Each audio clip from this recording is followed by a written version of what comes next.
It's no secret that Donald Trump's mental health has been deteriorating right before our eyes for the last several months at this point, and his physical health as well, right? We've seen the slurring, which of course is a physical thing. We've seen the rambling, which is a psychological thing. All of it put together is very bad, but more importantly, it's the incoherence and the anger and the conspiracy theories and the outright verifiable lies that the man is telling that give us the biggest picture of how bad his mental health really is. And in recent interviews with a reporter from The Guardian, several analysts here in the United States believe that Donald Trump might be headed for a massive mental breakdown before the election even happens. Here is what American University history professor Alan Lichtman said. He's definitely more undisciplined, unhinged, and deranged. He's always had these tendencies, but as he's gotten older, they've become much greater. The Hannibal Lecter stuff or the shark versus electrocution stuff is just insane, just crazy, and should be discussed on that basis.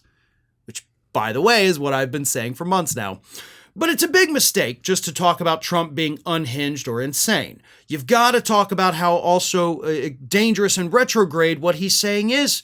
We also ought to stress the extreme racism and misogyny. Which, yes, we do. We have. But here's the thing. Lichtman is saying the exact same thing I've been saying, right? You can't just say like, oh, he's unhinged. Oh, this is deranged. You have to talk about it as if they were symptoms. And that's what he's pointing out here. We have to include it in that context. We can't just say, oh, he's off his rocker again today, saying crazy things. No, we have to look at them as symptoms and analyze them as such. Elaine Kamarck from the Brookings Institute told The Guardian, quote, "He has definitely lost a step, as they say. He is less coherent than he was certainly 4 years ago. He reminds you of a 6th grade boy having to read something out loud in front of the class who's generally pissed off that he's there and not on the soccer field." Of course, I guess in Trump's case, it would be the golf course. Then you had former Republican and noted Trump critic Tara Setmeyer, who warned, quote, "We're being tested, and our democracy is on the line because what Donald Trump is saying is not just crazy bat crap, it's dangerous. It's authoritarian. It's anti-democratic. It's the ideology of hostility towards others. In Trump's mind, we're not all equal, and American voters need to make a decision about the type of country they want to live in and what kind of future they want to leave for their children." But again, it all comes back to the big point that The Guardian gets to. These individuals and several others are predicting a big meltdown coming soon, which is saying a lot because we see meltdowns from Trump several times a week. So what is a bigger meltdown going to look like? What's going to trigger it? You know, when is he finally going to hit that point where he just snaps and the media can't ignore it anymore? That's what they're talking about here.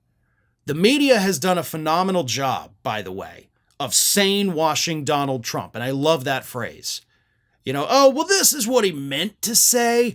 Oh, well, he's actually trying to get at this, instead of course, saying, wow, this man needs to be in an institution. But eventually, probably before the election, Trump will hit a point with that upcoming mental breakdown that these people are predicting, where the media cannot ignore it, where the media cannot even attempt to sane wash it. And at that point, hopefully, the rest of the public wakes up and understands how dangerously crazy this man really is.